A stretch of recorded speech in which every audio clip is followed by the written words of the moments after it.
SIDO भी तुम्हारे जैसा ही लड़का होता है जिसे स्कूल में कोई भी सीरियसली नहीं लेता। लेकिन एक दिन उसकी किस्मत तब बदल जाती है जब कुछ ओवर पावर्ड मैजिकल गर्ल्स धरती पर तबाही मचाने आती हैं। उसे मजबूरी में एक अल्टीमेट हीरो बनना पड़ता है। एक ऑर्गेनाइजेशन की तरफ से उसे ऑफर मिलता है कि या तो वो उनसे फाइट करे या फिर उन्हें अपने प्यार और हवस के जाल में फंसाकर इस वर्ल्ड को तबाह होने से बचाए। और हमारा हीरो, हाँ, मेरी और तुम्हारी सोच के जैसा हवस भरे रास्ते को चुनता है और पूरी ह्यूमैनिटी को उन फाइटर्स और स्पिरिट से बिना फाइट किए बचाता है। तो एक सुबह की बात है, सीडो अपनी बहन कोटोरी के साथ ब्रेकफास्ट कर रहा होता है, जहाँ पर वो उससे पूछता है कि स्कूल में लंच का क्या प्लान है। उसकी बहन कहती है बाबा के ढाबा पे चल के खाएंगे और क्या। तो दोनों स्कूल जाते समय उस रेस्टोरेंट के सामने आकर के शपथ लेते हैं कि चाहे धरती फटे या अर्जुन कपूर की न्यू मूवी रिलीज हो, दोनों लंच में यहीं आके मिलेंगे। उसी वक्त 3 लड़कियां दूर से इन्हें घूरती हैं और सोचती हैं कि कहीं ये दोनों भाई बहन एचएनएम के तो शिकार नहीं है। इसके बाद जब कोटोरी वहाँ से चली जाती है तो एक तोनोमाची नाम का लड़का आकर के सीडो को पकड़ स्कूल ले जाता है। फिर क्लास में बातचीत के दौरान एक व्हाइट हेयर वाली लड़की अचानक से सीडो का नाम लेकर के उससे बात करती है, जिससे सीडो का दिमाग घूम जाता है कि ये कौन है और मेरा नाम कैसे जानती है। वो लड़की आकर के सीडो के पास बैठती है, जिस पर सीडो तोनोमाची से पूछता है कि भाई ये लड़की कौन है, और तोनोमाची शौक में कहता है तो तोबिची को नहीं जानता।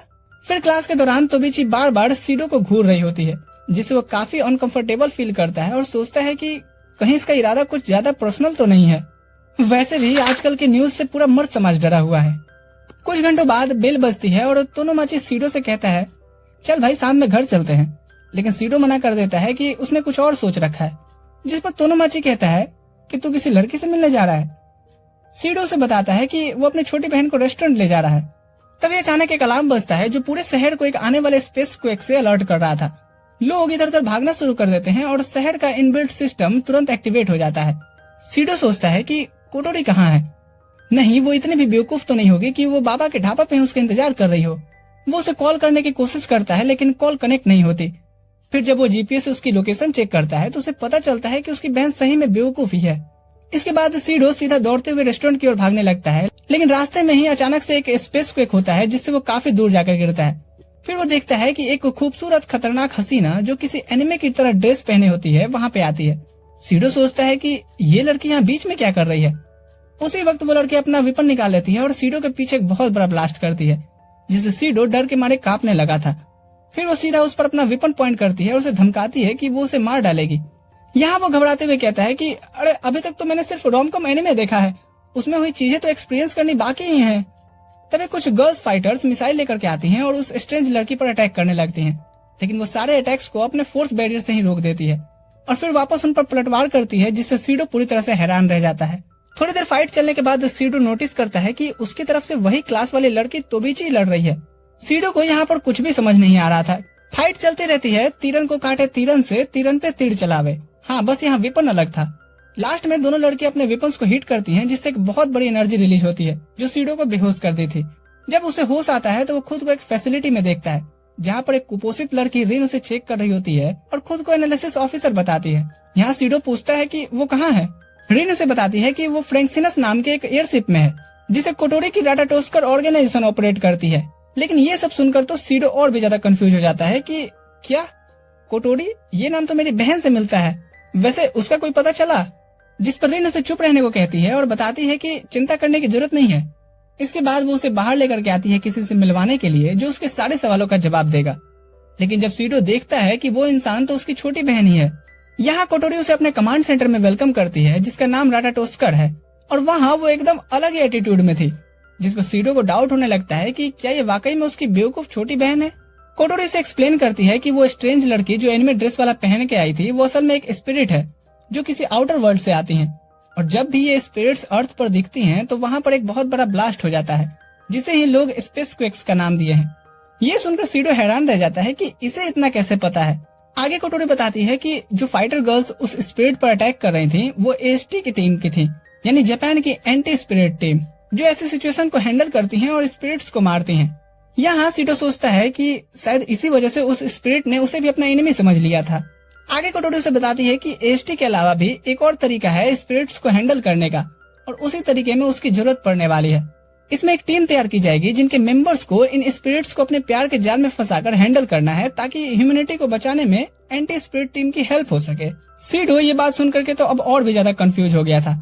कटोरी फिर अनाउंस करती है कि अगले दिन से उसका ट्रेनिंग शुरू होने वाला है और सीडो सोचता है कि अब पता नहीं उसकी लाइफ में और क्या क्या होना बाकी है और कैसे कैसे राज अभी तहखाने से निकलने हैं। यहाँ कटोरी उससे पूछती है कि वो इस इमरजेंसी के टाइम पे बाहर क्यों घूम रहा था।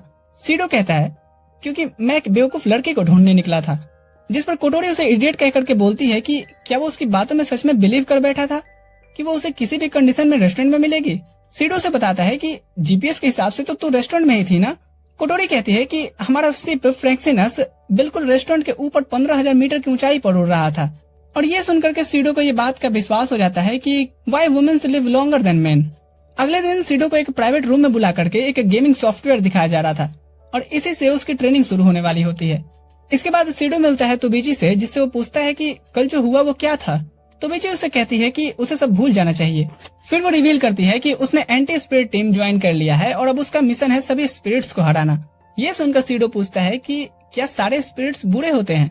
तोबीची कहती है कि उसने अपने पेरेंट्स को 5 साल पहले एक स्पिरिट की वजह से ही खो दिया था। और ये सुनकर के सीडो को शौक लगता है। इसके बाद कोटोरी और रिन उसे ट्रेन करने लगती हैं। वो उसे सिखाती हैं कि कैसे स्पिरिट से मीठी मीठी बातें करके उन्हें अपने प्यार के जाल में फंसाना है। और इसकी प्रैक्टिस के लिए सबसे पहले उसे इंसानों पर पिकअप लाइंस मारने हैं। उसे कहा जाता है कि वो अपने होम रूम टीचर को इम्प्रेस करे, जो पिछले 29 सालों से सिंगल हैं। लेकिन सीडो का कुपोषित दिमाग तो कुछ फुद्दू से ही पिकअप लाइन निकाल पाता है। इस पर रिन उसकी हेल्प करती हैं और कुछ इम्प्रेसिव लाइन सिखाती हैं, जिससे उसकी टीचर एकदम से शर्माने लग गई थी। सीडो यहाँ से तुरंत भाग निकलता है ताकि कोई सीन ना क्रिएट हो। भागते हुए वो तोबीची से टकरा जाता है और कोटोरी उसे फिर टास्क देती है कि तोबीची को भी ऐसा फील कराओ कि वो भी शर्माने लगे और उससे इम्प्रेस हो जाए। लेकिन सीडो के दिमाग में फिर से सिर्फ बेकार लाइन्स ही आ रही थी। रिन दोबारा से मदद करती है और सीडो उससे डेट के लिए पूछता है, चाहे उसका ऐसा कुछ इरादा भी ना हो। और तोबीची सरप्राइजिंगली उसे एक्सेप्ट भी कर ली थी। ये सुनकर के सीडो हैरान रह गया था और उसे जैसे ही बताने वाला होता है कि ये सब एक मजाक था, अचानक से एक अलार्म बजता है जो कि एक नए स्पेस क्वेक की वार्निंग थी। तोबीची जल्दी से अपनी यूनिफॉर्म पहनती है और स्पिरिट्स को ढूंढने निकल जाती है। वही स्पिरिट जो पिछली बार आई थी फिर से एक क्लासरूम में उतरती है और बाहर आने का नाम ही नहीं ले रही थी, जैसे कि उसे बोर्ड पर दुबे सर की हैंडराइटिंग पसंद आ गई हो। एसटी बिना तबाही के ही ये काम को निपटाने का सोचते हैं और कोटोरी सीडो को बताती है कि ये काम सिर्फ अब उसी के बस का है। साथ ही वो कहती है कि उसे सोचने की जरूरत नहीं है कि क्या बोलना है। फ्रैंक्सिनस के एक्सपर्ट टीम उसे पीछे से गाइड करती रहेगी। सीडो बिल्डिंग के अंदर एंटर करता है और जैसे ही क्लासरूम में घुसता है उस पर लेजर अटैक्स होने लगते हैं, जिससे वो बड़ी मुश्किल से बचता है। और फिर वो उस लड़की से शांत होने को कहता है। वो उसे पूछती है कि वो कौन है और एयरशिप से टीम उसे बेस्ट जवाब देने में मदद करती है। लेकिन स्पिरिट को उसका जवाब पसंद नहीं आता और वो अपने हाथ में एक मैजिकल बॉल बना करके उसे धमकाती है कि जल्दी बताओ कि वो कौन है वरना उसे मार डालेगी। सीडो यहाँ पर जल्दी से सही बात बताता है कि वो सिर्फ एक स्टूडेंट है, उसका ऐसा कोई इरादा नहीं है उसे मारने का। यहाँ वो उसे पहचान जाती है कि सीडो वही इडियट लड़का है जिससे वो फील्ड में मिली थी। फिर उसे पूछती है कि उसे अब क्या चाहिए। सीडो बताता है कि वो तो सिर्फ यहाँ उससे बात करने आया है और अगर वो उससे बात नहीं भी करेगी तो उसे बुरा नहीं लगेगा। ये सुनकर वो स्पिरिट शर्माने लगती है और कहती है कि सीडो पहला इंसान है जिसने उससे बात करने की कोशिश की है। फिर वो उसका नाम पूछता है, जिस पर वो बताती है कि उसका कोई नाम नहीं है। वो कहती है कि तुम ही मुझे कोई नाम दे दो। सीडो उसे नाम देता है तोका, क्योंकि वो उससे महीने की 10 तारीख को मिला था। उसे भी ये नाम पसंद आता है। तभी एसटी के रुके हुए अभी लोग अचानक से उस पर फायर करना शुरू कर देते हैं, लेकिन तोका एक मैजिकल बैरियर बना देती है जिससे सब बुलेट्स ब्लॉक हो जाती हैं। वो सीडो से चले जाने को कहती है ताकि वो इसमें इंजर्ड ना हो, लेकिन सीडो मना करता है और कहता है कि वो यहीं रुक करके उससे बात करना चाहेगा। फिर तोका बैरियर को कंटिन्यू बनाए रखती है और सीडो के साथ बैठ करके बातें करने लगती है। वहीं जबकि ऊपर से चारों तरफ फायरिंग चल रही थी, इधर कोटोरी उसे कंटिन्यू गाइड कर रही होती है। और जब वो उस पर रिप्लाई करता है तो तोका पूछती है कि वो किससे बात कर रहा है और वो सीडो को फिर से ब्लास्ट करने की धमकी देती है, क्योंकि उसे शक होता है कि शायद सीडो भी उनसे मिल करके कोई प्लान बना रहा है। यहाँ सीडो कोटोरी की कई बातों को फॉलो करते हुए उसे डेट पर चलने को पूछता है, जिस पर तोका कंफ्यूज हो जाती है क्योंकि उसे समझ नहीं आता कि ये डेट क्या होता है। फिर थोड़ी देर बाद तोबीची सीडो को देख लेती है और बिना कुछ सोचे समझे उस पर झपट पड़ती है, क्योंकि उसे लगता है कि तोका ने सीडो को किडनैप कर रखा है। जिस पर तोका गुस्से में आकर के एक खतरनाक वेपन एक्टिवेट कर देती है और उसकी पावर इतनी ज्यादा होती है कि पूरा एरिया 51 ही ढह जाता है। तोबीची को काफी चोट लगती है और उसे वहाँ से उठा करके ले जाया जाता है। अगले दिन सीडो उस बर्बाद हो चुके बिल्डिंग को देख रहा होता है, तभी पीछे से अचानक तोका आ जाती है, जिससे वो चौंक जाता है क्योंकि इस बार कोई स्पेस क्वेक अलर्ट नहीं आया था। यहाँ तोका कहती है कि तुमने ही तो मुझे डेट पे बुलाया था, लेकिन सीडो से बताता है कि वो अपनी एस्ट्रल ड्रेस पहन करके डेट पर नहीं जा सकती और उसे तोबीची की स्कूल यूनिफॉर्म की फोटो दिखाता है, जिस पर तोका उसी वक्त अपने ड्रेस को मैजिक से स्कूल यूनिफॉर्म में ट्रांसफॉर्म कर लेती है और कहती है उसमें क्या है। इसके बाद उनका डेट शुरू होता है और वो दोनों शहर में घूमते रहते हैं। जहाँ टोका रास्ते में जो भी खाने की चीज देखती उसे खा जाती। दूसरी ओर तोबिची इन्हें दूर से देख रही होती है और सोचती है कि इस बार टोका के आने पर स्पेस क्वेक क्यों नहीं हुआ। सीडो टोका से पूछता है कि वो पिछले दिन अचानक से कहाँ गायब हो गई थी, जिस पर टोका बताती है कि वो जब भी गायब होती है वो एक डार्क इनर वर्ल्ड में सोने चली जाती है। सीडो यहाँ उससे पूछता है कि क्या वो हर बार उसी वर्ल्ड से उठ करके इस वर्ल्ड में आती है, लेकिन वो बताती है कि ऐसा नहीं है, बल्कि वो अपनी नींद से जबरदस्ती बाहर खींच ली जाती है और उसे खुद नहीं पता होता कि ऐसा कब होगा। सीडो यहाँ पर इस बात को रियलाइज करता है कि स्पेस क्वेक्स किसी स्पिरिट के कंट्रोल में नहीं होते, बल्कि अनजाने में ही हो जाते हैं। लेकिन वो फिर भी उससे पूछता है कि पर स्पेस क्वेक्स क्यों नहीं हुआ, तो टोका इस बात को टाल देती है और नए फूड ट्राई करने की जिद करने लगती है। लेकिन सीडो की तो पहले से ही हालत खराब हो जाती है क्योंकि उसके पास के सारे पैसे ही खत्म हो गए थे। इसके बाद वो दोनों एक रेस्टोरेंट के बाहर पहुंचते हैं और सीडो उसे मना कर रहा होता है अंदर जाने से, क्योंकि बेचारा तो एक डेट में ही कंगाल हो गया था। लेकिन ठीक उसी वक्त तोनोमाची आ जाता है और उसे कुछ कैश देके ऐश करने को बोलता है। अब वो रेस्टोरेंट में घुसते हैं तो सीडो को वहाँ रेन दिखती है और वो उसे पूछता है कि वो यहाँ कैसे। रेन जवाब देती है कि उन्होंने इसे डिटेक्ट कर लिया और इसलिए यहाँ पे आ गए। टोका मेनू देखती है और चुपचाप ऑर्डर करने लगी थी। तभी कोटोरी भी वहाँ आ जाती है वेटर बन करके और टोका को एक नई डिश ऑर्डर करने के लिए कहती है। टोका फिर से पागलों की तरह खाना शुरू कर देती है। इस पर सीडो कोटोरी से पूछता है कि ये सब क्या है।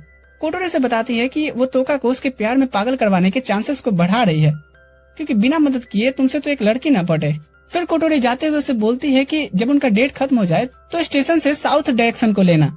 सीडो ऐसा ही करता है और रास्ते में वो देखते हैं कि पूरा रेसिडेंशियल एरिया अचानक से पार्क में बदल जाता है ताकि डेट को और इंटरेस्टिंग बनाया जा सके। टोका अभी हर जगह जो भी खाना देखती है उसे खा रही होती है। दूसरी तरफ तोबिची अभी उन्हें देख रही होती है और अपना आर्मर पहन लेती है ताकि मौका मिलते ही टोका पर अटैक किया जा सके। शाम को टोका खुशी खुशी बताती है कि उसे आज काफी मजा आया और अब उसे समझ आता है कि इंसान कितने अच्छे होते हैं। पहले उसे लगता था कि सब इंसान उसे मारना चाहते हैं। फिर वो कहती है कि मुझे अब समझ आया कि एसटी उस पर अटैक क्यों करती है जब भी वो इस वर्ल्ड में आती है, क्योंकि कुछ न कुछ डिस्ट्रॉय ही हो जाता है जब भी मैं यहाँ आती थी, जो अच्छी बात नहीं है। इसलिए मुझे इस वर्ल्ड में नहीं होना चाहिए। लेकिन सीडो से समझाता है कि इस बार जब वो आई तो कोई स्पेस क्वेक नहीं हुआ था, इसलिए वो जब मन करे यहाँ आ सकती है। टोका कहती है कि वो तो बस किस्मत थी, ऐसा अगली बार भी हो इसकी कोई गारंटी नहीं है। सीडो उससे कहता है कि वो इस वर्ल्ड में ही रहे और कभी ना जाए, और वो उसे इस वर्ल्ड के बारे में सब कुछ सिखाएगा। ओहो, पहला प्यार। टोका कहती है कि बाकियों को तो ये पसंद नहीं आएगा ना कि कोई इतना खतरनाक स्पिरिट इंसानों के बीच रह रहा है। सीडो से कहता है कि बने चाहे दुश्मन ज़माना। ये सुनकर तो टोका का मन प्रफुल्लित हो उठता है और सीडो उससे दोस्ती का हाथ बढ़ाता है। जैसे ही टोका उसका हाथ पकड़ने की कोशिश करती है तो बीची जो स्नाइपर एम कर रही होती है अचानक फायर कर देती है, लेकिन उसकी गोली टोका को न लग करके सीडो को लग जाती है, जिससे वो वहीं गिर जाता है। तोबिची अब काफी डर जाती है क्योंकि उसने गलती से सीडो को शूट कर दिया होता है, और ये देखते ही टोका गुस्से में आकर के अपनी एस्टल ड्रेस और अपने वेपन को समन कर लेती है और तोबिची पर एक जबरदस्त अटैक मारती है। स्पेस क्वेक अलार्म भी बजने लगा था और फ्रैंक्सिनस के लोग सिटी के उन लोगों की चिंता करने लगते हैं जो अभी तक अंडरग्राउंड भी नहीं हो पाए थे। लेकिन इधर कोटोरी को सिर्फ टोका की चिंता हो रही थी, और जब उसके असिस्टेंट पूछते हैं कि सीडो के बारे में क्या, तो वो कहती है कि काम करते रहो, सीडो इतनी आसानी से हार नहीं मानने वाला। इसी बीच सीडो के बॉडी में लगी गोली का निशान अचानक से ग्लो करने लगा था और वो तुरंत से रिकवर भी हो जाता है, जो देख करके सबके तो होश ही उड़ गए थे। कोटोरी फौरन से ऑर्डर देती है कि उसे उठाकर वापस ले आओ। उधर टोका का गुस्सा लगातार बढ़ता जा रहा था और वो तोबिची पर जबरदस्त एनर्जी वेव छोड़ती है, जैसे उसे खत्म ही कर देना चाहती हो। तोबिची भी अंदर से काफी टूट चुकी होती है क्योंकि उसे ऐसा लग रहा था कि वो भी एक तरह की स्पिरिट ही बन चुकी है, क्योंकि एक स्पिरिट ही मासूम लोगों की जान लेते हैं। टोका इधर अपना फाइनल अटैक करने ही वाली होती है, लेकिन उसी वक्त आसमान से सीडो गिर रहा था, जिसे देख करके टोका उसे तुरंत पकड़ लेती है और टाइटली हग कर ली थी। उसका वेपन एकदम आउट ऑफ कंट्रोल हो जाता है क्योंकि वो ओवरचार्ज हो चुका था। सब यहाँ पर परेशान हो जाते हैं कि अब वो क्या करें जिससे सिटी डिस्ट्रॉय न हो। तभी कोटोरी कहती है कि उसे किस करो, और सीडो बिना टाइम वेस्ट किए उसे किस करता है, जिससे उसका आर्मर अचानक से गायब हो जाता है और सब कुछ कंट्रोल में आ गया था। जैसे ही वो वापस ग्राउंड पे आते हैं, टोका उससे पूछती है कि क्या वो उसे दोबारा डेट पर ले जाएगा, जिस पर वो हाँ कहता है, भले ही उसके लिए उसे पैसे लोन लेने पड़े। कुछ दिनों बाद जब सीडो स्कूल से लौट रहा होता है और बारिश से बचने की कोशिश कर रहा होता है, सोचता है कि वेदर फोरकास्ट बार बार गलत क्यों हो रहा है जब उसमें साफ साफ लिखा है कि आज बारिश नहीं होगी। तभी उसकी नजर यूसिनो नाम की एक छोटी लड़की पर पड़ती है जो बारिश में खेलते हुए गिर जाती है। सीडो उसे संभालने जाता है, लेकिन वो तुरंत डिस्टेंस बना लेती है और उसे हर्ट ना करने की रिक्वेस्ट करती है। ये बात सीडो को काफी अजीब लगी थी। अगले दिन फिर से बारिश हो रही थी, जबकि आज का फोरकास्ट भी क्लियर ही दिखा रहा था। सीडो उसी जगह रुकता है जहाँ उसने कल योशिनो को देखा था और थोड़ी देर उसके और उसके पपेट के बारे में सोचते हुए वो अपने घर की तरफ दौड़ पड़ता है। घर पहुंचकर वो हमेशा की तरह अपने कपड़े उतारता है और सीधा बाथरूम में चला जाता है। लेकिन जैसे ही वो अंदर देखता है, उसे तोका बिना कपड़ों में वहाँ दिख जाती है, जैसे कि वो यहाँ पहले से ही किसी हौसी इंसान के आने का इंतजार कर रही हो। जिस पर वो भागकर कोटोरी के पास जाता है और पूछता है कि आखिर तोका हमारे घर पे क्या कर रही है। कोटोरी उसे बताती है कि अब वो यहीं रहेगी, क्योंकि जब उसने तोका को किस किया था तो उसने उसके स्पिरिट पावर्स को सील कर दिया है, जिससे उनके बीच एक इनविजिबल कनेक्शन बन गया है। सीडो पूछता है, पर मैं ऐसा कर कैसे पाता हूँ? जिस पर कोटोरी कहती है कि उन्हें भी इसका एग्जैक्ट रीजन नहीं पता चला अभी तक, बस राटाटोस्कर के एनालिसिस से इतना पता चला है। तभी रिन बताती है कि अगर तोका की मेंटल स्टेट अनस्टेबल हो गई तो उसकी सील्ड पावर्स फिर से उसके अंदर वापस एक्टिवेट हो सकती हैं। और क्योंकि वो सीडो के साथ रहते हुए ज्यादा स्टेबल फील करती है, इसलिए जब तक कि उसके लिए कोई डेडिकेटेड होम नहीं बन जाता तब तक यहीं रहना उसके लिए सही होगा। इसके बाद कोटोरी ये भी कहती है कि ये सीडो के लिए एक अच्छा मौका है औरतों को पटाकर उनकी हवस मिटाने की प्रैक्टिस करने का। जिस पर सीडो थोड़ा कंफ्यूज होता है कि इसके लिए उसे गुरुजी की फॉर्मूले की प्रैक्टिस क्यों करनी है, जब वो ऑलरेडी तोका की पावर सील कर चुका है। जिस पर कोटोरी कहती है, बेटा ये तो बस झांकी है, अभी बहुत सारी स्पिरिट्स आनी बाकी है। इसके बाद कोटोरी ट्रेनिंग के नाम पर उसके लिए बहुत सारे ट्रैप सेट करती है, जिससे वो तोका के साथ कई कांड कर सके। लेकिन तोका हर बार शर्मिंदा होकर के उसे हौसी कह के धक्का दे देती है। अगले दिन तोका और तोबिची फिर से सीडो को लेकर के लड़ रहे होते हैं। तभी स्पेस को एक अलार्म बजता है, जिससे सब लोग बिल्डिंग खाली करके बाहर निकलने लगते हैं।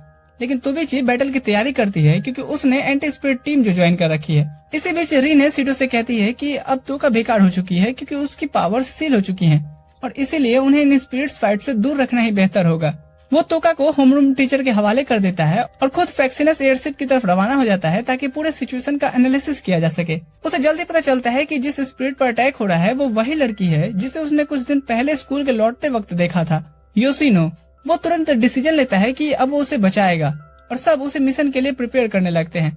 थोड़ी देर बाद वो उस बिल्डिंग में एंटर करता है जहाँ योशिनो ने खुद को अटैक से बचाने के लिए छुपा रखा था। वो सामने तो आ जाती है, लेकिन कुछ भी नहीं बोलती, क्योंकि उसका छोटा पपेट ही सारी बातें कर रहा था। इससे सीडो थोड़ा इरिटेटेड फील करता है कि ये लड़की खुद क्यों नहीं बात कर रही। लेकिन तभी उसे राटाटोस्कर से वार्निंग मिलती है कि उसकी मूड बहुत तेजी से नीचे गिर रही है और सीडो को जल्दी उसे मूड में लाना होगा। सीडो उसे सीधा डेट पर चलने को कहता है, लेकिन वो डफर समझती है कि वो कैलेंडर की बात कर रहा है। उधर तोका कुछ इडियट से बात करते हुए जान जाती है कि बाहर रहना डेंजरस है और तुरंत सीडो को ढूंढने के लिए निकल पड़ती है। योशिनो एक ऊंचे स्ट्रक्चर पर अपनी प्रैक्टिस कर रही होती है और सीडो उसे नीचे आने के लिए कहता है, लेकिन वो फिसल कर सीधे उस पर गिर जाती है और उसी मोमेंट पर उसे किस कर देती है। तोका जो कुछ दूरी पर खड़ी होती है ये सब देख लेती है और गुस्से में पूछती है कि क्या वो अपनी हवस मिटाने ही यहाँ पर आया था, जिससे सीडो एकदम चुप रह जाता है, क्योंकि वो तो कांड करते पकड़ा गया। इसी बीच कोटोरी से बताती है कि तोका की पावर्स अब उसके पास आ चुकी हैं। तोका अब और भी ज्यादा गुस्से में आ जाती है और ऐसा सीन क्रिएट करती है जिससे भाभी भैया के साथ करती हैं।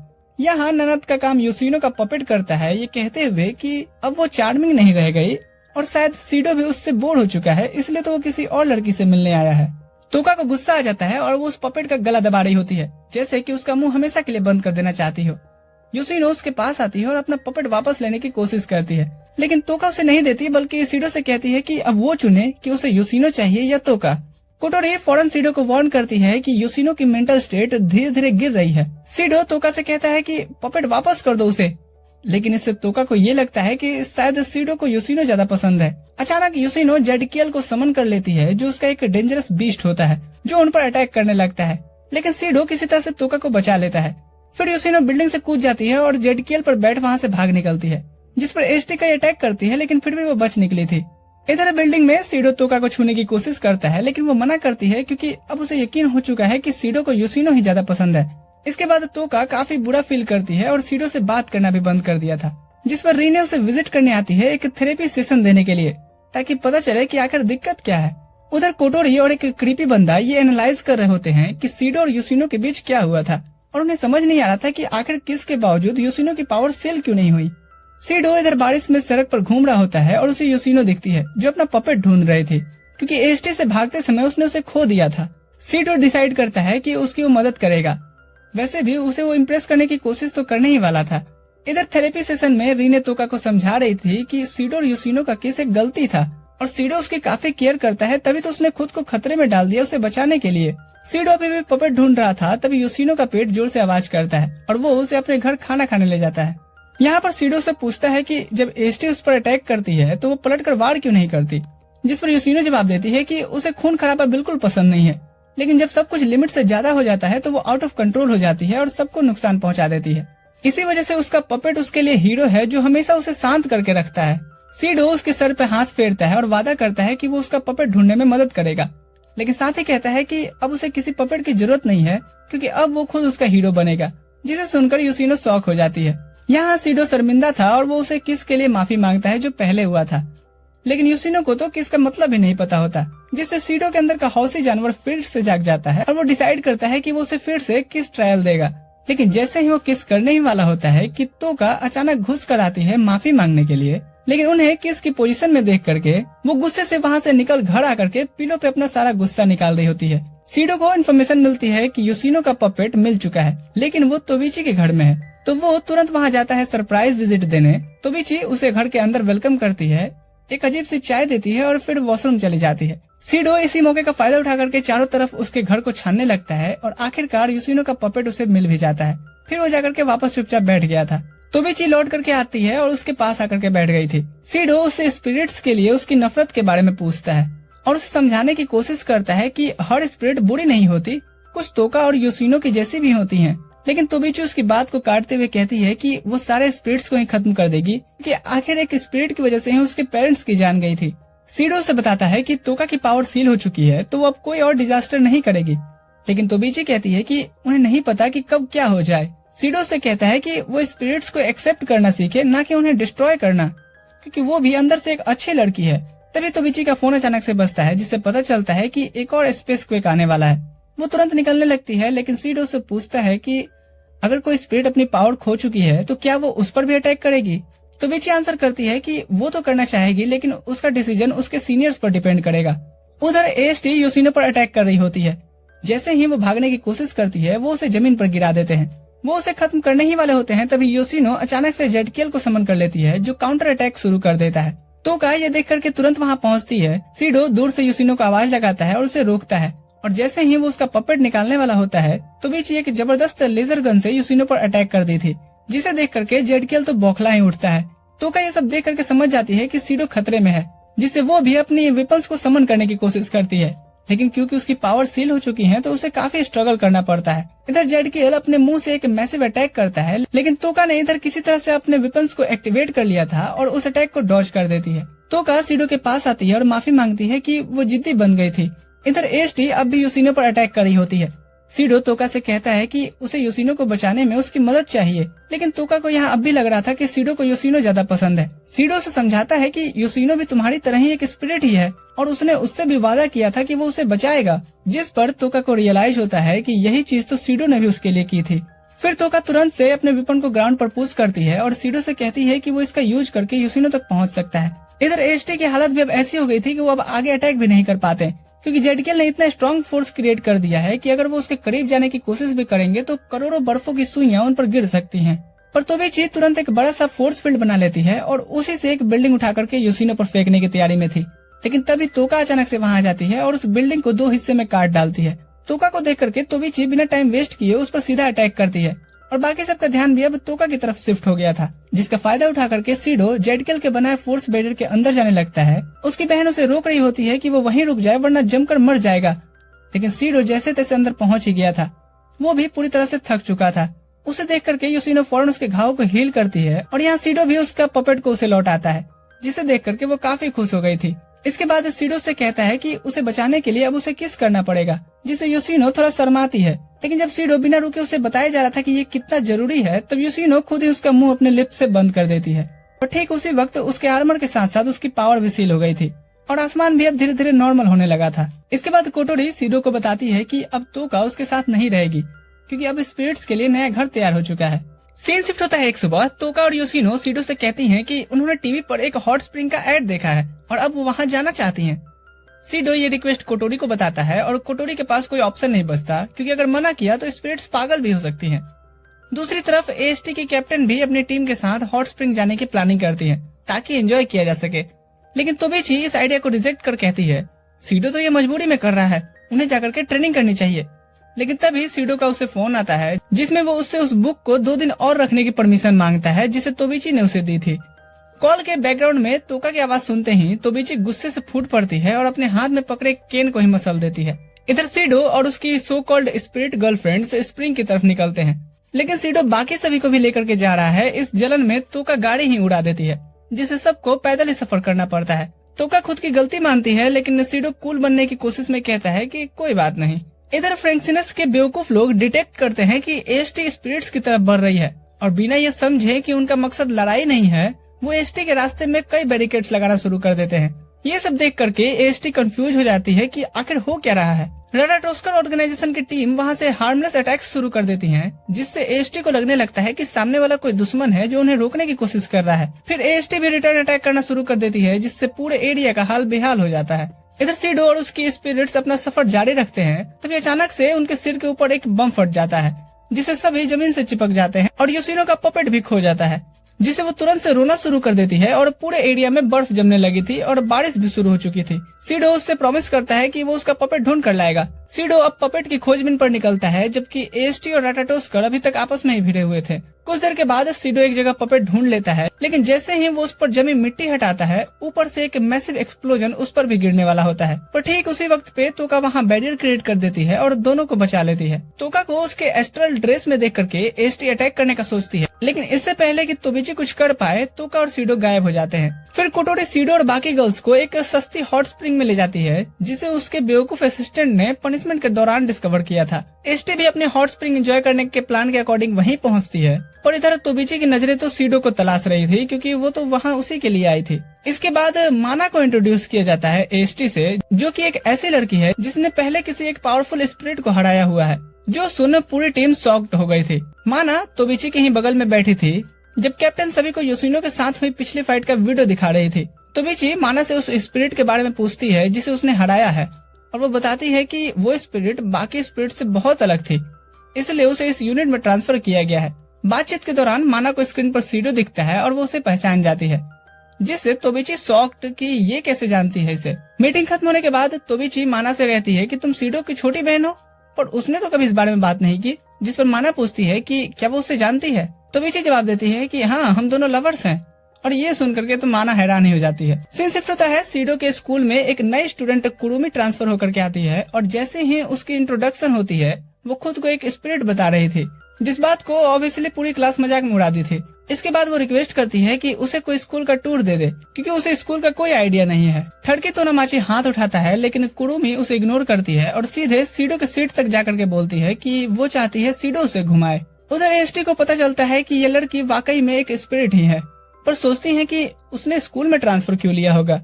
जिस पर माना बताती है कि कुरुमी कोई आम स्पिरिट नहीं है, बल्कि वो अपने हाथों से 10,000 से भी ज्यादा लोगों को मार चुकी है और इसके अलावा उसके स्पेस क्विक से भी कई लोग मारे जा चुके हैं। जिसे सुनकर सबके होश उड़ गए थे। स्कूल खत्म होने के बाद सीडो कुरुमी को कटोरी के प्लान के अकॉर्डिंग मिलता है, जिस पर तोका और तोबिची जलन में चुपके से उनका पीछा करने लगती हैं क्योंकि उन दोनों को उस लड़की के हवस पे शक होता है कि ये हमसे पहले न बाजी मार ले। इधर सीडो को फ्रैंकसिनस का ठड़की एजेंट, जो इंस्टा का रील्स का मरीज है, पिकअप्स लाइन देता है कि पूछो किस कलर की चड्डी पहने हो। और सीडो भी पूछने के बाद अफसोस करता है, लेकिन देखता है कुरुमी तो रिवील भी करने वाली है। जिस पर सीडो तुरंत रुकवाता है और दूसरा सवाल करता है कि तुमने क्लास में खुद को स्पिरिट क्यों कहा। जिसके जवाब में कुरुमी कहती है कि एक्टिंग मत करो, अब तक तो तुम्हें पता चल ही गया होगा। और सीडो शॉक होकर पूछता है कि उसे इतना कुछ कैसे पता है, लेकिन कुरुमी नहीं बताती, बल्कि ये बोलती है कि उसने सीडो के बारे में सब कुछ पता लगाने के बाद ही उसे पसंद करना शुरू किया है। फिर वो उसका हाथ पकड़ लेती है और सीडो के रिस्पॉन्स करने से पहले ही 2 सस्ते जासूस जो छुपे हुए थे वहाँ से गिर जाते हैं। कुछ देर बाद कुरुमी सीडो का थैंक्स कह रही होती है उसे स्कूल दिखाने के लिए। फिर उसके कान में आकर के कहती है, पर काश हम अकेले होते। घर को जाते हुए कुरुमी को कुछ लौंडे लपाड़े मिलते हैं जो शकल से तो तुम्हारे सगे वाले लग रहे थे, जो राह चलते लड़कियों को ताड़ते रहते हैं। तो कुरुमी लालच देकर के उन्हें कोने में ले जाती है और उन्हें लिटरली जिंदा खा जाती है।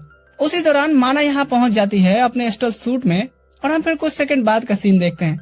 माना सीडो से मिलती है जब वो अपने 2 साइड गर्लफ्रेंड्स के साथ घर जा रहा होता है और वो उसे एक्साइटमेंट में गले लगा लेती है और उसे भाई बुलाती है। जिस पर सीडो खुद सोचता है कि भाई अब ये कौन है। वो सीडो के घर तक उसका पीछा करती है क्योंकि उसे ये जान करके बहुत खुशी हो रही थी कि उसका भाई जिंदा है लेकिन कोटोरी को ये सब देख करके जलन हो जाती है और दोनों के बीच इस बात पर लड़ाई शुरू हो गई थी कि सीडो की असली बहन कौन है। एक लॉकेट से कंफर्म करने के बाद सीडो से पूछता है कि वो इतने समय से कहाँ थी, तो वो बताती है कि वो काम कर रही थी, लेकिन ये नहीं बताती कि वो कहाँ काम कर रही थी और जल्द ही चली भी जाती है, जिस पर सब सोचने लगते हैं कि वो क्या छुपा रही है। अगले दिन जब क्लास में अटेंडेंस ली जा रही होती है तो पता चलता है कि कुरुमी क्लास में नहीं आई है, जिससे सब सोचने लगते हैं कि कोई नई लड़की दूसरे ही दिन स्कूल क्यों बंक करेगी।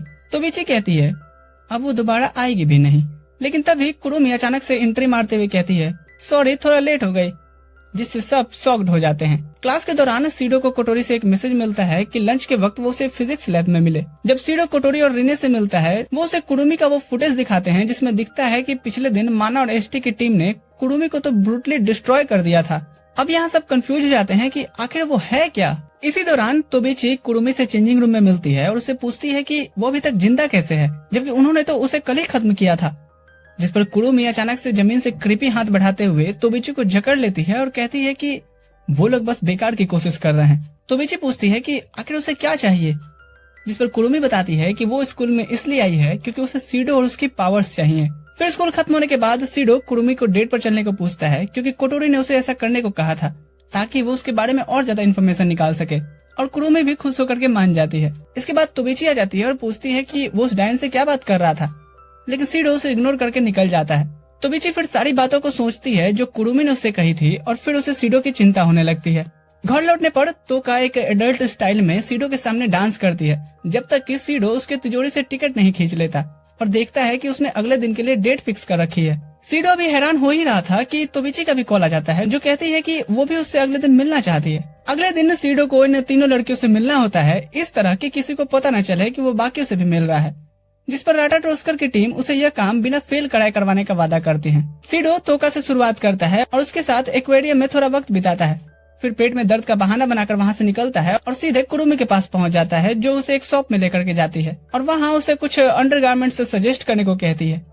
शॉप में जब सीडो कुरुमी के साथ होता है तभी उसके कुछ क्लासमेट्स उसे देख लेते हैं और जैसे ही वो उसे चिढ़ाने उसके पास आने की कोशिश करते हैं, सीडो एक बार फिर से पेट खराब होने का बहाना बनाकर वहाँ से भाग निकलता है और तोबिची से मिलने किसी और जगह पर पहुँचता है। इसके बाद दोनों एक रेस्टोरेंट में बैठते हैं और खाना ऑर्डर करते हैं। सीडो से पूछता है कि वो उससे मिलने क्यों आई है, इस पर तोबिची कहती है कि वो नहीं चाहती कि सीडो अकेले रहे और साथ ही ये भी कहती है कि डेट के बाद उसे उसके साथ घर चलना होगा जहाँ वो कुछ समय के लिए रहने वाला है, जिसे सुनकर सीडो हैरान रह जाता है। फिर जब वो दोनों खाना शुरू करते हैं तभी सीडो को तोका सामने दौड़ती हुई दिखती है, जिस पर वो घबराकर जल्दी से बहाना बनाकर तोबिची से माफी मांगता है और तोका से मिलने चला जाता है। इसके बाद सीडो ऐसे ही बार बार तीनों लड़कियों के बीच गोल गोल घूम करके थक चुका होता है, लेकिन फिर भी कोशिश करता है कि उसके क्लासमेट्स जो उसे पहले देख चुके हैं उससे न टकराएं, पर तभी योशिनो आकर के उसे डिस्ट्रैक्ट कर देती है। कुछ देर बाद सीडो अकेले के जंगल के पास बैठा होता है, तभी वो देखता है कि कुछ लड़के एक बिल्ली पर अपने गन का टेस्ट कर रहे हैं, जिस पर कुरुमी वहाँ पहुँचती है और उनके लिए चीजों को और बिगाड़ देती है। और इसी बीच राटाटोस्कर की टीम कुरुमी का ट्रैक खो देती है और उनका सिस्टम कट हो जाता है, जिससे वो शॉक्ड रह गए थे। उधर तोका और तोबिची आपस में टकरा जाती हैं और एक दूसरे को देख करके चौंक जाती हैं। फिर दोनों समझ गई थी कि सीडो एक प्ले बॉय बन चुका है और तोबिची ये सोचती है कि शायद सीडो किसी तीसरी लड़की के भी साथ है, इसलिए वो तुरंत उसे ढूंढने निकल जाती है। सीडो जब वापस कुरुमी को ढूंढने उसी जंगल पहुंचता है तो वो वहाँ नहीं होती और कोटोरी उसे बताती है कि कुरुमी गायब हो चुकी है। इसके तुरंत बाद उन्हें एक अलर्ट मिलता है जिसमें पता चलता है कि जंगल में एक मैसिव स्पिरिट वेव निकल रही है, जिससे सीडो बिना टाइम वेस्ट किए जंगल की ओर दौड़ पड़ता है। लेकिन जब वो वहाँ पहुँचता है तो पूरा कत्लेआम मचा हुआ था। वो कुरुमी को देखता है जो एक आदमी को बुरी तरह से मुक्ति दे रही होती है। उसके चेहरे पे एक डेविल स्माइल थी और लेफ्ट आई में एक प्री इंस्टॉल्ड वॉच। सीडो तो सीडो डर कर वहाँ से भागने की कोशिश करता है, लेकिन कुरुमी उसे पकड़ लेती है और धीरे धीरे उसकी तरफ बढ़ती है, अपने होठों को चटकाते हुए कि हम तो डेट पे आए हैं ना, तो चलो अब लंच का टाइम है। लेकिन तभी माना वहाँ आ जाती है और अपने स्पेशल वेपन से कुरुमी पर एक बहुत बड़ा अटैक करती है, जिससे कुरुमी बुरी तरह से जख्मी हो गई थी। सीडो ये देख करके चौंक जाता है और माना से पूछता है कि वो इतनी कामली कैसे है किसी को मारने के बाद भी, जिस पर माना जवाब देती है कि कुरुमी एक स्पिरिट है और स्पिरिट्स को खत्म करना ही माना का काम है। फिर वो उसे ये भी बताती है कि कुरुमी एक ऐसी स्पेशल स्पिरिट है जिसे चाहे कितनी बार भी मारो वो वापस से आ जाएगी। लेकिन सीडो फिर भी कुरुमी को डिफेंड करने की कोशिश करता है, लेकिन माना एक बैरियर से उसकी आवाज को बंद कर देती है और कुरुमी के पास पहुंचकर फाइनल डैमेज देने की तैयारी करने लगती है। इसके बाद सीडो फ्रैंक्सिनस पहुंचता है और खुद को बेहद गिल्टी फील करता है कि उसने कभी सोचा था कि सारे स्पिरिट्स अच्छे होते हैं, लेकिन कुरुमी से मिलने के बाद से तो उसकी सोच पूरी तरह से बदल गई है। वो कोटोरी से कहता है कि वो अब हार मान लेना चाहता है, लेकिन कोटोरी उसे एक जोरदार थप्पड़ लगाकर कहती है कि वो कायरो की तरह हार नहीं मान सकता। स्कूल से घर लौटते वक्त तोका उसे बीच रास्ते में पकड़ लेती है और कहती है कि चलो कुछ फन टाइम बिताते हैं। उसी शाम सीडो से बताता है कि उसे कुरुमी को रोकना है ताकि वो और लोगों की जान न ले, लेकिन उसे समझ नहीं आता कि उसे बात कैसे की जाए क्योंकि वो बाकी स्पिरिट से बहुत अलग दिखती है। तोका उसे समझाती है कि कुरुमी भी एक स्पिरिट है और उससे अलग नहीं है, और तुमने मुझे जैसे बचाया है, अगर तुम मुझे नहीं मिले होते तो शायद मैं भी कुरुमी की जैसी ही बन जाती। ये बात सुनकर सीडो को काफी हिम्मत मिलती है। अगले दिन वो कुरुमी से मिलता है और उसे कहता है कि वो उसे बचाना चाहता है और उसे लोगों को मारने से रोकना चाहता है। लगता है कि जैसे कुरुमी इस बात से उसकी इमोशनल हो जाएगी, लेकिन उसके उलट में वो रूफ टॉप पर जाकर के और ज्यादा कांड करने लग जाती है ताकि सीडो की इस बात की सच्चाई को टेस्ट कर सके। वो चारों तरफ अपने बैरियर से संहार मचा देती है, जिससे स्कूल के पूरे स्टूडेंट्स डिस्टर्ब हो जाते हैं और ये सब चीजें उनके हेल्थ पर इफेक्ट करने लग जाती हैं। ये सब देख करके माना कोटोरी से कहती है कि उसने सीडो को स्पिरिट्स के पास बिना हथियार भेज करके खतरे में डाल दिया है, इसलिए वो सीडो को साथ ले जाएगी और उसका ख्याल अब वो रखेगी। जिस पर कोटोरी हंसते हुए कहती है कि वो सीडो को कभी भी डेम इंडस्ट्री जैसी करप्टेड कंपनी के पास तो नहीं छोड़ेगी। फिर कोटोरी से बताती है कि उसे पता है कि माना उसी कंपनी के लिए काम करती है और उसे वहीं से एसटी में ट्रांसफर किया गया है। ये सुनकर के माना शॉक्ड रह जाती है। माना बताती है कि वो उस कंपनी की इतनी कर्जदार है कि कभी उसका उधार नहीं चुका सकती। जिस पर कोटोरी जवाब देती है कि उन्होंने माना की स्लाइवर टेस्ट करके पता लगाया कि कंपनी ने उसके शरीर में इतना ज्यादा मैजिक भर दिया है कि उसकी अब लाइफ स्पैन सिर्फ 10 साल की रह गई है। ये सच सुन करके माना पूरी तरह से हिल जाती है। फिर दोनों को स्कूल में चल रही प्रॉब्लम्स की खबर मिलती है और वो तुरंत वहाँ की ओर निकल जाते हैं। उधर सीडो देखता है कि तोका भी दर्द में तड़प रही है और सोचता है कि अकेला वो ही क्यों अनअफेक्टेड है। जिस पर रीने बताती है कि तोका और यूसिनो की पावर्स उसके अंदर सील्ड हैं, इसलिए उसे अभी तक कुछ नहीं हो रहा। कुरुमी फिर छत से सीडो को बुलाती है और कहती है कि अगर उससे कुछ डील करना है तो वो सामने आए। जिस पर सीडो तुरंत वहाँ पहुँचता है। तो बीची भी अपना एसटी सूट एक्टिवेट करके छत की ओर दौड़ती है, लेकिन रास्ते में उसे कुरुमी का एक क्लोन रोक लेता है। तोका को यह एहसास होता है कि सीडो अकेले बहुत बड़े खतरे में पड़ने वाला है, इसलिए वो अपनी सील्ड पावर्स को वापस से अनलॉक कर लेती है। लेकिन तभी एक और कुरुमी उस पर अचानक से अटैक कर दी थी। छत पर सीडो पूछता है कि कुरुमी आखिर करना क्या चाहती है, जिस पर वो जवाब देती है कि ये उसका टाइम कंज्यूमिंग कैस्टल बैरियर है, एक ऐसा बैरियर जो उसके अंदर इंटर करने वाले लोगों का टाइम एब्जॉर्ब कर लेता है। और वो उसे और डिटेल में बताती है कि उसकी लेफ्ट आई में जो वॉच है वो उसकी लाइफ स्पेन को दिखाता है। हर बार जब भी वो अपनी कोई मैजिक यूज करती है तो इससे काफी कुछ लॉस करती है, इसलिए वो उसे कभी कभी इसी बैरियर की मेथड से रिफिल कर लेती है। इसके बाद वो सीडो को बताती है कि वो असल में उसी के लिए यहाँ आई है क्योंकि उसे ट्रेडिशनल वे में उसका मांस खाना है, क्योंकि कुछ ऐसी चीज है जो उसे सिर्फ सीडो से मिल सकती है। ये सुनकर के सीडो कहता है कि वो बाकी सबको इस बैरियर से बाहर ले जाए क्योंकि उसका असली टारगेट तो वही है। लेकिन कुरुमी उससे कहती है कि उसे पहले वो सारी बकवास बातें वापस लेनी होगी जो उसने पहले उसे बचाने वगैरह को लेकर के कही थी। सीडो उसकी बात को मानने से मना करता है और कहता है कि मैंने कोई बकवास नहीं किया था, मैं सही में तुम्हें इन सब चीजों से बचा सकता हूँ, और उससे रिक्वेस्ट करता है कि वो बैरियर हटा दे। जिस पर कुरुमी गुस्से में एक स्पेस को ट्रिगर कर देती है जो तुरंत फ्रैंक्सिनस की टीम को अलर्ट करता है। टीम तुरंत सीडो को इन्फॉर्म करती है कि कुरुमी की मेंटल स्टेट चेंज हो रही है, जैसे कि वो सीडो से डरने लगी हो। जिस पर सीडो तुरंत रेलिंग पर चढ़ जाता है और उसे धमकी देता है कि अगर सच में उसे खाना चाहती है तो वो खुद ही कूद जाएगा। कुरुमी उसे रोकने की कोशिश करती है, लेकिन सीडो अचानक बिल्डिंग के पीछे की तरफ जंप कर देता है। फिर वो तेजी से कूदती है और उसे जमीन पर गिरने से पहले बचा लेती है। फिर वो अपना सारा प्रकोप भी हटा लेती है, जिससे सब कुछ क्लियर हो गया था। सीडो यहाँ कहता है कि मुझ पे विश्वास करो, मैं तुम्हें लोगों से प्यार करना सिखाऊंगा, और हैंडशेक करने पड़ता है। लेकिन तभी कुरुमी का एक और क्लोन पीछे से आकर के उस मन बदल रही क्लोन को मार देती है और अपने डरावनी हाथों से सीडो को पकड़ने की कोशिश करती है, लेकिन उसी वक्त माना वहाँ पहुँच उसका हाथ वहीं काट डालती है। कुरुमी तुरंत एक कस्टमाइज वॉच और गन समन करती है और उससे टाइम को रिवर्स कर अपने हाथ दोबारा से रिस्टोर कर लेती है। फिर वो माना को शूट करके दूर फेंक देती है। इसके बाद तोका और तोबीची छत पर पहुँचते हैं, लेकिन इससे पहले कि वो कुछ कर सके कुरुमी अपने अलग अलग टाइम के क्लोन्स को समन कर लेती है। फिर वो माना को बताती है कि यही वजह है कि वो कभी खुद को भी नहीं मार सकती, क्योंकि अलग अलग टाइम में उसके कई वेरिएंट्स एग्जिस्ट करते हैं। फिर वो सबको बुरी तरह से जकड़ लेती है और एक और स्पेस क्वेक एक्टिवेट करने वाली होती है, लेकिन तभी कोटोरी अचानक से आ जाती है और उतनी ही पावरफुल फोर्स से उस क्वेक को कैंसिल कर देती है, जिसे देख करके सब हैरान हो जाते हैं क्योंकि वो एक एस्ट्रल ड्रेस में होती है, यानी स्पिरिट। इसके बाद वो अपना वेपन समन करती है और फाइट के लिए रेडी हो जाती है। फिर दोनों के बीच इंटेंस बैटल शुरू होता है और काफी देर बाद कुरुमी अचानक टाइम को रोक देती है और अपने सारे क्लोन्स को बुलाकर कोटोरी पर फायर करवाती है। फिर धीरे धीरे उसके पास आती है और उसकी खोपड़ी में आखिरी बुलेट डाल देती है, जिससे कोटोरी नीचे गिर गई थी। कुरुमी उसे ताना मारती है ये सोच करके कि उसने जीत हासिल कर ली है, लेकिन तभी कोटोरी के सारे जख्म तुरंत हील हो जाते हैं और वो दोबारा खड़ी हो जाती है, जो देख करके कुरुमी भी हैरान रह गई थी। वो फिर से अपने क्लोन समन करती है, लेकिन कोटोरी उन्हें ब्लास्ट कर देती है जब वो उसके पास इकट्ठे हो रहे थे। इसके बाद कुरुमी खुद को शूट करके और भी ज्यादा पावर रिलीज करती है, जिससे कोटोरी कमजोर पड़ने लगी थी। फिर कुरुमी उसे मॉक करते हुए उसे शूट करने की कोशिश करती है, लेकिन उसी वक्त कोटोरी एक बहुत ही पावरफुल वेपन समन करती है और कुरुमी के सारे क्लोन्स को ही उड़ा देती है जब वो उसे बचाने आते हैं, और उसके साथ साथ उसका क्लॉक भी डिस्ट्रॉय हो जाता है। कुरुमी घुटनों पर गिर जाती है और कोटोरी फिर से एक और ब्लास्ट के लिए तैयार थी। ये देख करके सीडो डर जाता है कि कहीं कुरुमी मर न जाए, तो वो कोटोरी को रोकने की कोशिश करता है, और जब वो नहीं रुकती तो वो उसके और कुरुमी के बीच में आ जाता है। कोटोरी कैनन फायर कर दी थी, तब उसे पता चलता है कि बीच में सीडो खड़ा है। सीन शिफ्ट होता है और सीडो एक हॉस्पिटल बेड पर जागता है। अभी उसे एक सपना आया था जिसमें वो और कोटोरी एक बैरियर के बीच में थे। फिर वो रीने को देख करके बहुत से सवाल पूछने लगता है, ये जानने के लिए कि सब ठीक है या नहीं। तब रीने उसका सिर सहलाते हुए कहती है कि सब सेफ है और कुरुमी भागने में कामयाब हो गई है। फिर रीने उसे कोटोरी के पास ले जाता है और जैसे ही वो उससे मिलता है वो पूछता है कि क्या वो कोई एक स्पिरिट है। कोटोरी जवाब देती है कि वो ह्यूमन है, भले ही डेटा उसे स्पिरिट दिखा रहा है, जिससे सीडो और भी ज्यादा कंफ्यूज हो जाता है। कोटोरी आगे एक्सप्लेन करती है कि वो एक ह्यूमन के तौर पे पैदा हुई थी, लेकिन 5 साल पहले वो स्पिरिट बनी, या कहें एक ह्यूमन जिसके पास स्पिरिट की पावर है। सीडो को तुरंत अपना ड्रीम याद आता है जिसमें उसे पास्ट की बातें दिखती हैं और वो उसे सब बताता है, जिसे सुनकर कोटोरी भी शॉक हो जाती है कि वो कितना सच हो सकता है। फिर सीडो उससे पूछता है कि वो स्पिरिट कैसे बनी, लेकिन कोटोरी बताती है कि उसे ठीक से याद नहीं। सीडो कहता है कि इतनी इम्पोर्टेंट चीज वो कैसे भूल सकती है। कोटोरी कहती है कि शायद हो सकता है किसी ने मेरी मेमोरी वाइप कर दी हो। आगे सीडो पूछता है कि उसने अपनी पावर्स को कैसे दबा के रखा था इतने सालों से, जिस पर कोटोरी बताती है कि वही था जिसने उसकी पावर सील की थी, जिसे सुनकर सीडो हैरान रह जाता है।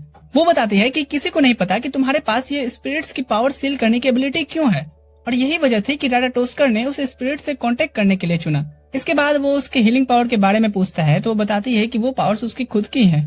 फिर वो उसे पास बुला करके एक मुक्का मारती है और कहती है कि अगर मैं मेन टाइम पे खुद को नहीं कंट्रोल करती तो तुम अब तक मर चुके होते, क्योंकि जब भी मैं अपनी उस मोड में आती हूँ मेरा खुद पर से कंट्रोल नहीं रहता। सीडो पूछता है कि क्या उसकी पावर्स उसे वापस मिल जाएगी, तो कोटोरी बताती है कि नहीं, जब तक वो दोबारा सील न करे, जैसे उसने तोका के साथ किया था। और क्योंकि इस बार उसके पास 100% पावर्स आ गई हैं, तो सीडो को उसे डेट करना पड़ेगा और उसे अपने प्यार में गिराना पड़ेगा। तभी कोटोरी अचानक से गिर जाती है और रीने उसे संभालने आती है। बाद में रीने सीडो को बताती है कि कोटोरी सिर्फ 2 दिन तक ही अपनी स्पिरिचुअल एनर्जी को होल्ड करके रख सकती है, उसके बाद से वो पूरी तरह से खुद को खो देगी और फिर वो लड़की नहीं रह जाएगी जिसे सीडो जानता है। इसलिए उसे 2 दिन में कोटोरी को डेट करना होगा ताकि वो उसकी पावर्स दोबारा सील कर सके। इसके बाद सीडो हॉस्पिटल में माना से मिलने जाता है, लेकिन उसे मिलने नहीं दिया जाता, तो वो तोबिची से मिलता है। जब वो जाने वाला होता है तो तोबिची उससे पूछती है कि उस फ्लेम स्पिरिट के बारे में मुझे बताओ जो कुरुमी के साथ फाइट कर रही थी। सीडो कहता है कि वो भी बेहोश था और इस बारे में वो कुछ ज्यादा नहीं जानता, और वो उससे पूछता है कि वो इस बारे में इतना चिंता क्यों कर रही है। तो तोबिची जवाब देती है कि वो वही स्पिरिट है जिसने उसके सामने 5 साल पहले उसके पेरेंट्स को जला दिया था, और तभी से वो उसे ढूंढ रही है और उसी की वजह से उसने एसटी भी ज्वाइन किया। इसके बाद सीडो कोटोरी के साथ वाले डेट की तैयारी करता है, लेकिन पहले वो अपना टाइम बाकी लड़कियों के साथ वेस्ट करता है। फिर शाम में वो राटाटोस्कर के वाइस कमांडर से मिलता है और बताता है कि उसे बिल्कुल आइडिया नहीं है कि स्पिरिट्स की पावर को पूरी तरह से कैसे सील किया जाए। वो उससे कहता है कि क्या तुम 5 साल पहले वाले ग्रेट फायर डे की फुटेज को देखना चाहोगे, शायद इससे तुम्हें समझने में मदद मिल सके कि तुमने कोटोरी की पावर्स को कैसे सील किया था। सीडो जब बाद में उस फायर वाले दिन की फुटेज चेक करता है तो उसे खुद और कोटोरी के अलावा एक अजीब सा फिगर नजर आता है, जिस पर उसे लगता है कि शायद वही कोटोरी के अंदर दिए पावर के लिए रिस्पॉन्सिबल है। वो दिमाग पर जोर डालता है कि आखिर उस दिन क्या हुआ था, लेकिन ये सब उसके लिए बहुत भारी हो जाता है और वो वहीं बेहोश होकर गिर पड़ा था। अगले दिन जो उनकी डेट का दिन होता है, सीडो कोटोरी से मिलता है और उनकी डेट शुरू होती है। वो इंटरनेट से सीखे बहुत सारे रिझाने की टेक्निक्स अप्लाई करता है, लेकिन कुछ भी काम नहीं आ रहा था, जिस पर वो सोच में पड़ जाता है कि आखिर वो क्या करेगा, क्योंकि अगर यही हाल रहा तो वो उसे कभी भी नहीं बचा पाएगा। कुछ देर बाद कोटोरी बहाना बनाकर वहाँ से चली जाती है और सीडो भी फ्रैंक्सिनस वालों से कुछ नए प्लान्स के बारे में बात करने निकल पड़ता है। चलते चलते उसकी नजर अचानक से रीने पर पड़ती है, जो कोटोरी की देखभाल कर रही थी, क्योंकि उसे अभी भी कुछ दर्द हो रहा था। सीडो चुपके से उनके पीछे जाकर के सुनने लगता है और उसे पता चलता है कि कोटोरी तब से खुद को स्टेबलाइज करने के लिए ड्रग्स ले रही थी, क्योंकि जब से उसने अपनी पावर्स वापस पाई है वो खुद को कंट्रोल करके नहीं रख पा रही है।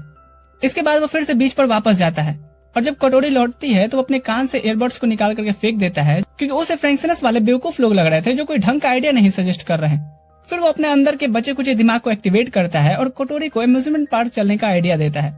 दूसरी तरफ तोबिची अपने सीनियर से मिलती है जो उसे कुछ नया इक्विपमेंट दिखाता है जो काफी पावरफुल है। तोबिची पूछती है कि क्या इसे स्पिरिट ऑफ फ्लेम को भी हराया जा सकता है, जिस पर उसका सीनियर पूछती है कि क्या ये स्पिरिट वही 5 साल पुरानी फुटेज वाली स्पिरिट की बात कर रही है। तोबिची हैरान होकर के वो वीडियो देखना चाहती है और जैसे ही देखती है उसे पता चलता है कि वो स्पिरिट ऑफ फ्लेम्स और कोई नहीं बल्कि कोटोरी ही है। इसी बीच सीडो और कोटोरी अम्यूजमेंट पार्क में मस्ती कर रहे होते हैं और कुछ देर बाद बैठ करके बातें करने लगते हैं। कोटोरी इतने मूड में होती है कि उसे लगता है कि सीडो अब उसे किस करेगा। उधर तोबिची के सीनियर को रिपोर्ट मिलती है कि वो पावरफुल आर्मर और कुछ इक्विपमेंट गायब हैं, जिससे वो तुरंत समझ जाती है कि तोबिची ही उसे चुरा करके इस्तेमाल करने गई है। सीडो कोटोरी से 5 साल पुरानी बातें पूछने वाला होता है, लेकिन तभी कोई उन्हें ब्लास्ट करके डरा देता है। जैसे ही वो देखता है तो सामने तोबिची होती है। वो उसे पूछता है कि वो क्या करना चाहती है, जिस पर वो जवाब देती है कि वो बस कटोरी को खत्म करने आई है। लेकिन कटोरी तुरंत से फिर स्पिरिट ऑफ फ्लेम में रीपीट होती है और फिर खुद को और तोबिची को बेवकूफ कहती है कि वो उसे इतनी आसानी से नहीं मार सकते। तोबिची अपने ह्यूज कैनन पर उस पर अटैक करना शुरू कर देती है और कोटोरी भी अपने एस्ट्रल ड्रेस में ट्रांसफॉर्म होकर के अपना वेपन समन कर रही थी। इसके बाद दोनों के बीच भयंकर फाइट शुरू होती है, जिससे आसपास का पूरा एरिया हिलने लगता है। तोका और योशिनो जो पार्क के दूसरी तरफ होते हैं, ये सब देख करके समझ जाते हैं कि सीडो और कोटोरी किसी बड़े खतरे का सामना कर रहे हैं। तोका हेल्प के लिए जाना चाहती है, लेकिन योशिनो का पपेट उसे रोकने की कोशिश करता है क्योंकि उनकी स्पिरिचुअल पावर सील्ड है। लेकिन तोका कहती है कि सीडो पूरी कोशिश कर रहा है कोटोरी को बचाने की, इसलिए वो भी उसे प्रोटेक्ट करने के लिए सब कुछ करेगी। वो अपनी एस्ट्रल ड्रेस पहन करके निकल पड़ती है और उसे देख करके योशिनो भी उसका साथ देने का डिसाइड करती है। फाइट के दौरान कोटोरी तोबिची की पावर अटैक्स को कई बैरियर से ब्लॉक करती है, लेकिन उसे अचानक कमजोरी फील होने लगी थी क्योंकि उसकी एनर्जी ज्यादा खर्च हो रही थी। तोबिची तुरंत ग्लोइंग रोप से उसे कैद कर लेती है और एक और जबरदस्त अटैक लॉन्च करती है। फिर वो तोबिची की तरफ चार्ज करके उसके इक्विपमेंट को डैमेज करना शुरू कर देती है जब तक कि वो डीएक्टिवेट न हो जाए। इस वक्त तक कोटोरी पूरी तरह से अपने धुन में होती है और सीडो के चिल्लाने के बावजूद भी रुकने का नाम नहीं ले रही थी। वो फिर अपना हथियार समन करती है और तोबिची की पूरी ब्लड लाइन को मिटाने की कोशिश करती है, लेकिन तभी तोबिची उसे रोकते हुए बताती है कि यही वो तरीका था ना जिससे उसने 5 साल पहले उसके पेरेंट्स को मारा था। कोटोरी ये सुनकर के शौक में आकर के जमीन पर गिर पड़ती है। तोबिची तुरंत अपना हथियार फिर से चार्ज करती है और अटैक करना शुरू कर दी थी, जिसे कोटोरी बैरियर से रोक लेती है। सीडो तुरंत बीच में आ जाता है और तोबिची को रोकने की कोशिश करता है, लेकिन वो नहीं सुनती और कहती है कि वो पिछले 5 साल से सिर्फ इसी दिन के लिए जिंदा थी। सीडो से समझाने की कोशिश करता है कि उस इंसिडेंट का जिम्मेदार वो स्पिरिट ऑफ फ्लेम है, न कि उसकी बहन। तोबिची को सीडो की बात बकवास लगती है और कहती है कि कोटोरी ही तो स्पिरिट ऑफ फ्लेम है। तभी तोका और योशिनो वहाँ पहुँच करके तोबिची को डिस्ट्रैक्ट करती हैं और सीडो तुरंत कोटोरी को वहाँ से निकाल लेता है। इसके बाद बीच पर सीडो अपने फीलिंग्स कन्फेस करता है, जिससे कोटोरी शर्मिंदा हो जाती है और फिर वो अपने दिल की बात बतला देती है। फिर सीडो से किस करता है, जिससे कोटोरी की पावर सील हो जाती है और सीडो के घाव भी हील हो जाते हैं। सीडो फिर तोबिची की तरफ मुड़कर कहता है कि अगर वो स्पिरिट ऑफ फ्लेम के पीछे है तो वो अब स्पिरिट उसके अंदर है, न कि कोटोरी के। वो बताता है कि मुझे सब याद आ गया, उस दिन क्या हुआ था। उसके पेरेंट्स को कोटोरी ने नहीं मारा था, बल्कि उस चीज का कोई और जिम्मेदार था। तोबिची उसकी बात नहीं समझ पाती, लेकिन सीडो समझाता है कि किसी और ने कोटोरी के साथ वो सब करवाया था। तोबिची तो अपने लिमिट तक पहुंच जाती है और जैसे ही वो एक नॉर्मल गन से शूट करने की कोशिश करती है, ओवर यूज के कारण वो बेहोश होकर गिर पड़ी थी। वहीं हम शहर के दूसरी ओर कुरुमी को फिर से देखते हैं। फ्रैंकसिनस में रीने सीडो को बताती है कि उसकी डेट से कोई फर्क नहीं पड़ा, जिससे सीडो हैरान रह जाता है क्योंकि उसे लगा था कि उसे कोटोरी की इमोशनल लेवल को बढ़ाना होगा ताकि वो उसे सील कर सके। लेकिन रीने बताती है कि कोटोरी की इमोशनल लेवल तो हमेशा से उसके लिए मैक्स थी, क्योंकि उसे सीडो के लिए फीलिंग्स पहले से ही थी। कोटोरी ये सुनकर के शर्मिंदा हो जाती है और कहती है कि ये मशीन ही खराब है। इसके बाद कोटोरी बताती है कि अब उसे वो 5 साल पुरानी स्पिरिट वाली बात याद आने लगी है, लेकिन क्योंकि अभी तक ये पॉसिबिलिटी खत्म नहीं हुई है कि किसी ने उसकी मेमोरी वाइप कर दी हो, इसलिए अब उसे इस इन्फॉर्मेशन को अपने दिमाग से बाहर कहीं ढूंढना होगा। कोटोरी वहाँ से जाने के लिए तैयार होती है और जाने से पहले वो सीडो से पूछती है कि कल जो उसने कहा था क्या वो सच था, जिस पर सीडो कंफर्म करता है कि हाँ, लेकिन वो उसे सिर्फ अपनी बहन के जैसा मानता है और उसे बचाने के लिए किस करना क्या वो कुछ भी कर सकता है। ये सुनकर कोटोरी काफी गुस्सा हो जाती है और उसे लात मार के गिरा देती है। तो हर वीक इसका नेक्स्ट सीजन लाऊंगा, अगर लाइक एम कंप्लीट होगा तो 3 के लाइक और 300 कमेंट रखते हैं बस। तो चलो मिलता हूँ अगली वीडियो में। ठीक है दोस्तों, अभी के लिए मैं चलता हूँ।